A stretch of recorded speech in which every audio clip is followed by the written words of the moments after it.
Bismillahirrahmanirrahim. Assalamualaikum warahmatullahi wabarakatuh. Salam sejahtera untuk kita semua. Om Swastiastu, Shalom, Namo Buddhaya, salam kebajikan, Rahayu,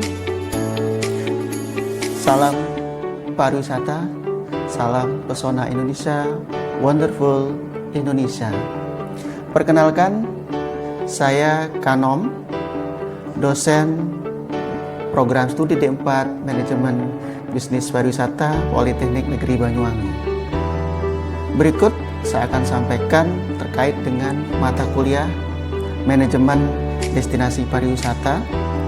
Mata kuliah ini terdiri dari 3 SKS yang ditempuh oleh mahasiswa pada semester 3, dan mata kuliah ini merupakan mata kuliah wajib yang harus diikuti oleh mahasiswa program studi D4 Manajemen Bisnis Pariwisata.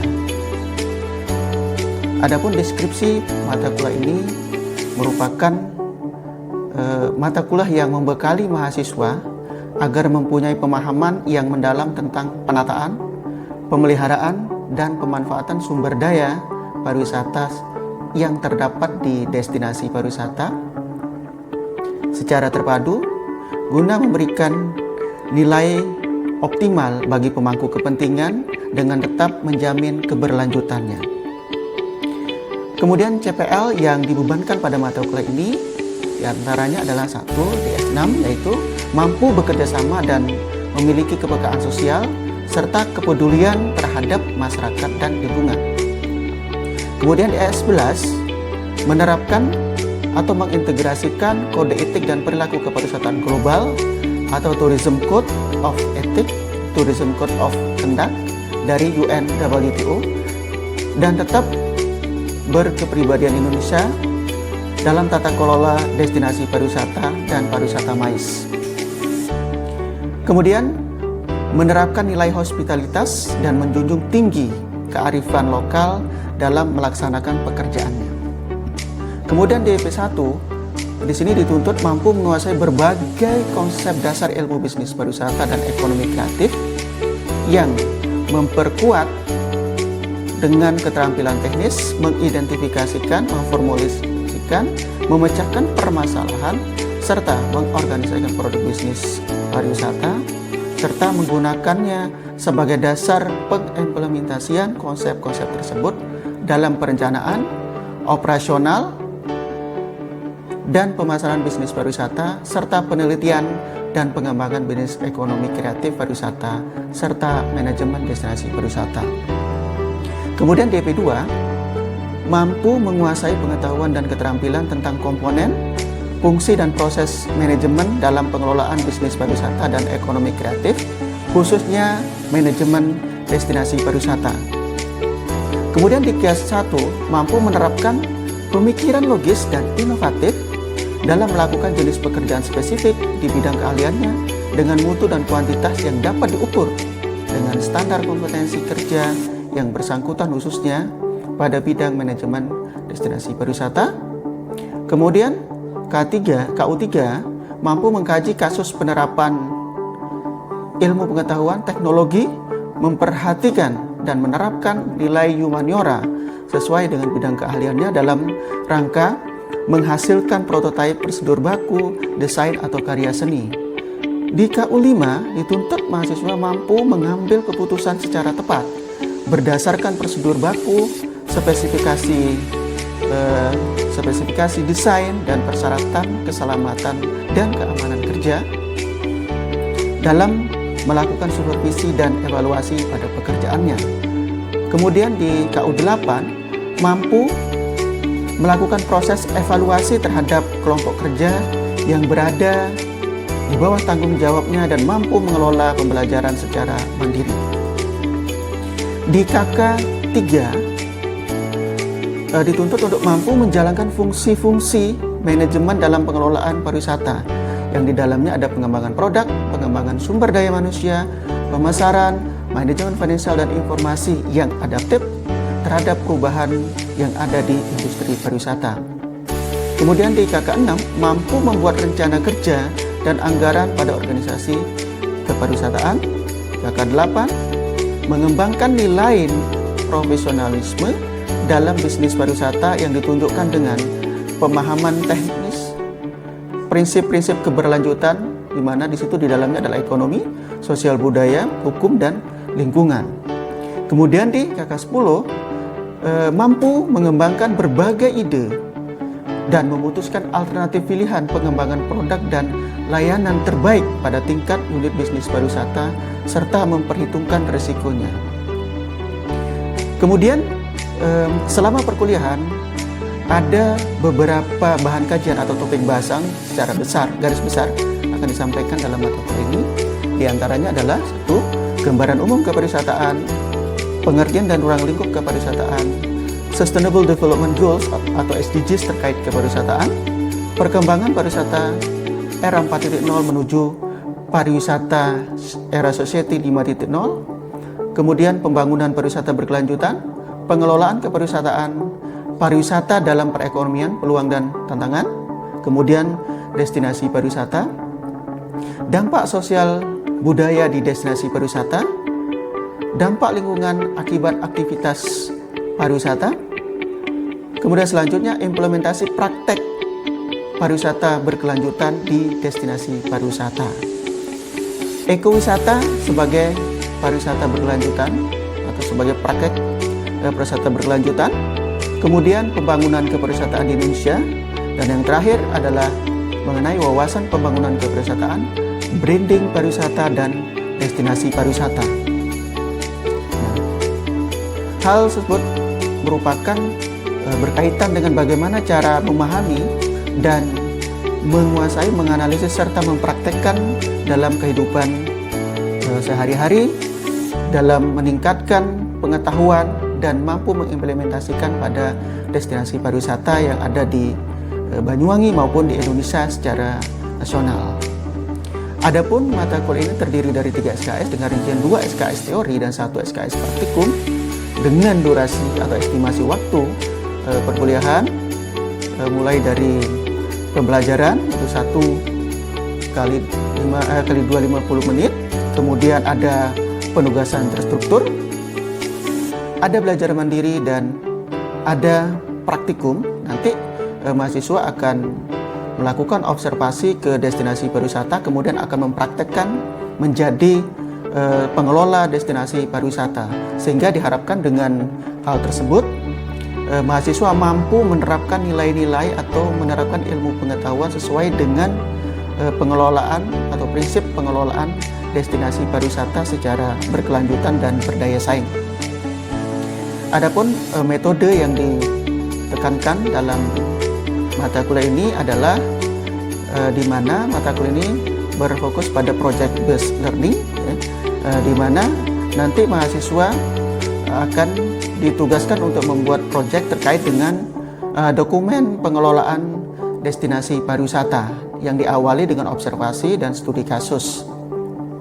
Sumber belajar bisa didapat dari e-learning, LMS, poliwangi.ac.id, ada Google Classroom, dan seterusnya. Mode pembelajaran juga bisa secara teori dan praktek. Kemudian pembelajaran bisa blended learning, offline dan online sesuai dengan kondisi dan sesuai dengan kebutuhan sebagaimana yang sudah diatur di dalam peraturan akademik Politeknik Negeri Banyuwangi. Kemudian di bobot penilaian ada beberapa aspek yang menjadi komponen penilaian, di mana ada literasi skill mulai dari informasi 6%, kemudian ada media 5%, teknologi 9%, kemudian ada presentasi 20%, laporan 20%, kemudian di learning skill di situ ada critical thinking itu sebanyak 10%, creativity itu 10%, collaboration itu 5%, communication 5%, kemudian yang terakhir itu ada life skill. Life skill di mana meliputi flexibility itu 2%, leadership 2%, initiative 2%, productivity 2%, and social skill itu 2%. Kemudian sistem penilaian dan evaluasi di sini ada 3 tahapan. Yang pertama adalah tahapan aktivitas partisipatif ya, di mana di situ ada 20% yang mencakup keaktifan, kecakapan pembelajaran, literasi solusi, laporan, dan presensi. Itu bobotnya 20%. Kemudian hasil proyek yaitu berupa perancangan dan pembuatan dokumen pengelolaan destinasi pariwisata. Di situ bobotnya adalah 30%. Kemudian yang ketiga adalah kognitif atau pengetahuan, di mana kognitif ini terbagi atas tugas, itu ada 15%. Kemudian ada kuis 15%, ujian tengah semester 10%, dan ujian akhir semester itu 10%. Ya, totalnya adalah 100%. Jadi demikianlah sekilas tentang mata kuliah destinasi pariwisata, dan berikut merupakan suasana atau proses kegiatan belajar mengajar di kelas real sebagai berikut. Assalamualaikum warahmatullahi wabarakatuh.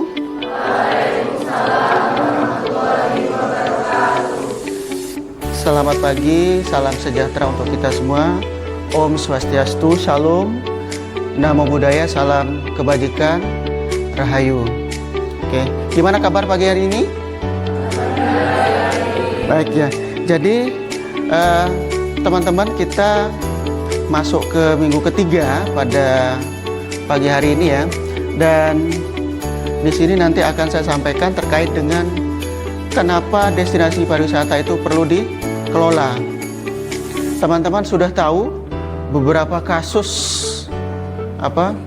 destinasi pariwisata yang terbengkalai pengelolaannya sehingga terjadi beberapa musibah ya, beberapa kejadian yang bisa mengakibatkan destinasi pariwisata itu rusak ya. Contoh apa yang baru-baru ini? Bromo ya, itu terjadi kebakaran. Nah, itu disebabkan ada kelalaian pada pengelolaannya. Jadi wisatawan yang datang idealnya diberi edukasi apa yang boleh dilakukan dan apa yang tidak boleh dilakukan. Oleh sebab itu, teman-teman nanti bisa lihat di sini. Mungkin pada ini ya. Jadi ada apa sih? Yang mana sih yang berkaitan dengan pengelolaan destinasi pariwisata? Nah, kalau teman-teman belajar terkait dengan manajemen destinasi pariwisata, maka di sini teman-teman bisa lihat ya, ada destinasi pariwisata mulai dari pemasarannya, ya, perencanaannya, dan seterusnya. Nah, jadi ini adalah subsektor yang teman-teman harus ketahui ketika mau mengelola destinasi pariwisata. Kemudian ini juga bagian yang menjadi apa kalau di destinasi itu? Akomodasi ya. Nah, akomodasi itu merupakan salah satu komponen yang penting ya di sebuah destinasi pariwisata. Siapa yang mengelola? Otomatis pengelola. Makanya di destinasi pariwisata itu ada DMO-nya atau Destination Management Organization-nya, sama DM-nya atau Destination Management-nya. Nah, ini salah satu fasilitas ya yang ada di destinasi. Teman-teman bisa lihat. Kemudian ini di mana ini? Syariah ya. Nah, ini salah satu contoh pengelolaan yang perlu dilakukan evaluasi. Yang awalnya booming, sekarang sudah sepi, ya kan? Nah, ini teman-teman jadi PR juga ya. Ini menjadi bahan diskusi atau studi kasus juga. Nah, teman-teman kalau lihat ini apa nih? Apa ini kira-kira? Ini. Jadi ini kan ada peta ya.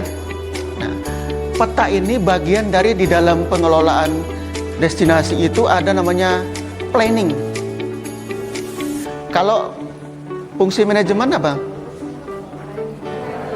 Planning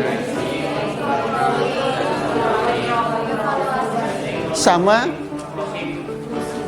Nah, jadi ada evaluating, tetapi sebelum dievaluasi kan harus bikin dulu perencanaannya.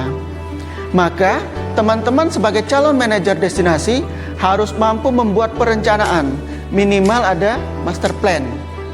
Ya, jadi ini namanya master plan. Nah, master plan di sini berisi tentang berbagai macam fasilitas, aksesibilitas, amenitas, ya, maupun attraction-nya. Contoh, ini salah satu contoh yang bisa teman-teman lihat kondisi sekarang ya. Ini adalah salah satu destinasi super prioritas, yaitu Mandalika, KEK Mandalika. Kenapa saya kasih ini contoh? Karena ini merupakan proyek strategis nasional dan destinasi super prioritas. Jadi ini sebagai salah satu contoh, teman-teman bisa belajar karena sekarang masih tahap pembangunan. Ya. Tetapi sebelum eksekusi, tentu kita menyiapkan yang namanya master plan. Ya. Nah, ini terkait dengan ruang lingkup kepariwisataan gitu ya. Oke, aneh. Kita lihat detailnya. Teman-teman, bulan Oktober 13 sampai 15 itu ada event MotoGP. Nah, tapi sebelum event MotoGP dibuat dulu rancangannya di sini. Sign-nya. Siapa yang berpartisipasi di situ? Ya. Oke, kalau destinasi itu mau berhasil, kira-kira faktor apa saja yang paling menentukan? Mungkin boleh satu angkat tangan? Faktor apa saja? Satu orang. Kira-kira selain daya tarik, apa lagi? Apa? Oke, ada akomodasi. Nah, akomodasi itu disebut dengan amenities. Ada 4A, 1C. Ada attraction itu daya tarik. Mulai dari ini kan ada daya tarik nih ya. Ada sirkuit, itu dijadikan daya tarik. Sirkuit ini bukan sebagai destinasi, sebagai daya tarik. Siapa yang mengelola? Otomatis di dalam sebuah destinasi itu banyak memiliki daya tarik yang masing-masing dikelola. Oke. Kemudian ini secara detail teman-teman bisa lihat ya. Oke. Nah, hal-hal semacam ini yang menjadi tugas teman-teman nanti ya. Karena proyek kita nanti adalah teman-teman harus menyelesaikan dokumen pengelolaan destinasi pariwisata ya. Jadi salah satunya buat seperti ini ya. Meskipun tidak 3 dimensi, tetapi setidaknya teman-teman bikin plan-nya. Contoh, di Banyuwangi ini ada berapa daya tarik gitu ya. Daya tarik wisata. Apa contohnya di Banyuwangi? Kawah Ijen ya. Kawah Ijen yang sekarang sudah masuk pada penetapan ya, mau penetapan ke Global Geopark. Nah, ini salah satu cara untuk apa? Melindungi destinasi kita supaya dijamin keberlanjutannya, gitu ya. Oke. Nah, kita masuk ke gambaran umum pariwisata dan kita akan coba masuk ke sini. Kenapa ini perlu dilakukan? Sebagai manajer destinasi, teman-teman harus mampu memahami terkait dengan apa? Kebutuhan wisatawan. Kira-kira kalau wisatawan datang ke destinasi ngapain? Berlibur, refreshing, ya, leisure, ya. Oke. Nah, jadi kalau kita bicara wisatawan, maka salah satu berwisata, ingat ya, kita mengelola destinasi itu karena kita paham bahwa berwisata itu merupakan hak asasi, kebutuhan primer sekarang. Oleh sebab itu, karena ini merupakan kebutuhan primer, maka pengelola destinasi wajib memenuhi apa yang dibutuhkan oleh wisatawan ya, untuk membuat wisatawan itu nyaman gitu ya. Oke. Kemudian ini kita lihat, kalau orang mau berwisata, contoh kayak gini, ini hati-hati ya teman-teman ya. Biasanya selfie ya, habis itu jatuh ya kan. Biasanya kalau begini nih, sehidup mati bersama ya kan, sehidup semati gitu ya. Nah, kenapa? Kita memang perlu membuat momen-momen yang mungkin pemikiran orang gila ini ya. Gila. Tetapi untuk apa? Untuk sukma, pikiran dan badan. Jadi orang berwisata itu tujuannya apa? Tujuannya selain senang-senang juga kesehatan jasmani dan rohani. Ya. Jadi kalau teman-teman nggak bahagia ya susah juga ya. Oke. Kemudian selanjutnya kita akan lihat. Nah, teman-teman mulai lihat alur ini ya. Oke. Jadi nanti alur ini teman-teman bisa lihat. Nah, perhatikan tanda panahnya. Wisatawan melakukan perjalanan kemana? Berwisata. Untuk apa? Berwisata. Setelah berwisata dapat apa? Pengalaman hidup. Kemudian apa? Oke. Kemudian di situ ada jasa pariwisata. Ada semua aspek kehidupan yang multidimensi dan multidisiplin. Jadi teman-teman kalau sebagai manajer destinasi, ini kan output dari kuliah kita ini adalah teman-teman itu mampu menjadi pengelola destinasi atau manajer destinasi. Kalau tidak bisa demikian, mending gak usah kuliah itu.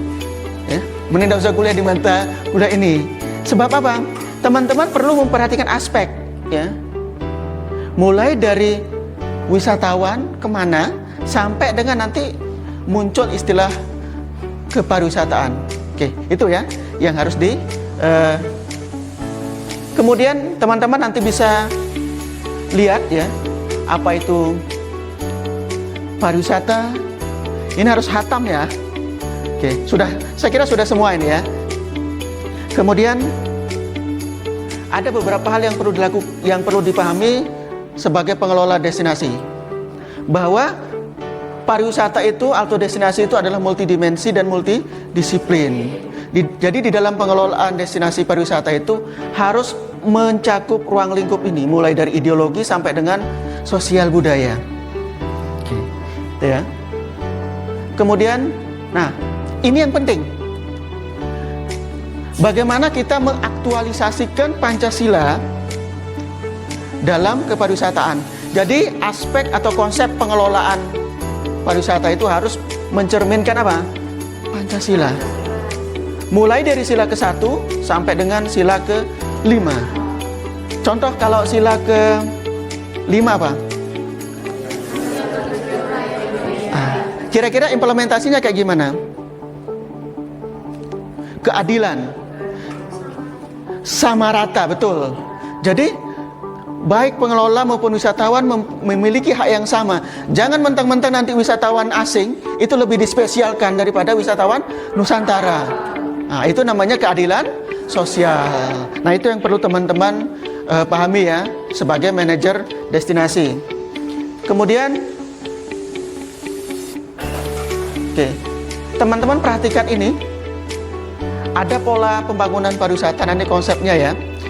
Mengacu kepada kalau kita bicara sustainable tourism, ada beberapa indikator yang menjadi panduan kita untuk mengelola. Salah satunya dari UNWTO, ada Global Sustainable Tourism Council, ya.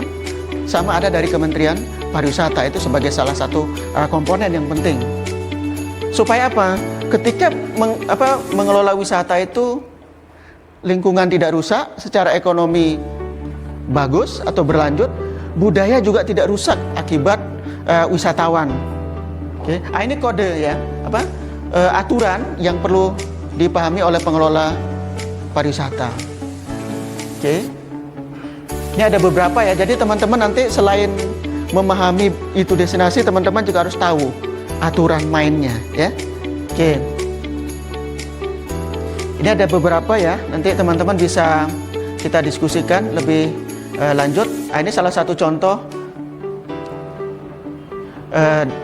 daya tarik yang ada di sebuah destinasi. Oke, sejauh ini ada yang mau ditanyakan? Satu orang aja? Satu orang boleh? Karena boleh satu orang? Udah ya? Oke, jadi boleh? Silakan kalau ada yang mau ditanyakan. Saya kira sudah paham semua ya. Oke, dan minggu depan teman-teman mohon melaporkan hasil observasi ya terkait dengan kunjungan ke daya tarik wisata yang teman-teman sudah lakukan. Buat kayak tadi, kira-kira master plan seperti apa? Ya, jadi kurang lebih demikian. Baik, kalau tidak ada pertanyaan, saya kira sudah cukup jelas ya. Nanti teman-teman sudah paham. Tadi sudah dari interaksi juga teman-teman sudah terlihat mampu menguasai, dan mudah-mudahan bukan hanya menguasai di kelas, ya, tetapi teman-teman harus menjadi pionir untuk mempraktekkan di masyarakat, memberikan masukan kepada pemangku kepentingan terkait dengan yang saya sudah sampaikan tadi. Oke, saya kira demikian teman-teman, kurang lebihnya mohon maaf. Kita cukupkan hari ini ya kelas. Saya akhiri dengan ucapan selamat pagi. Assalamualaikum warahmatullahi wabarakatuh. Sampai jumpa.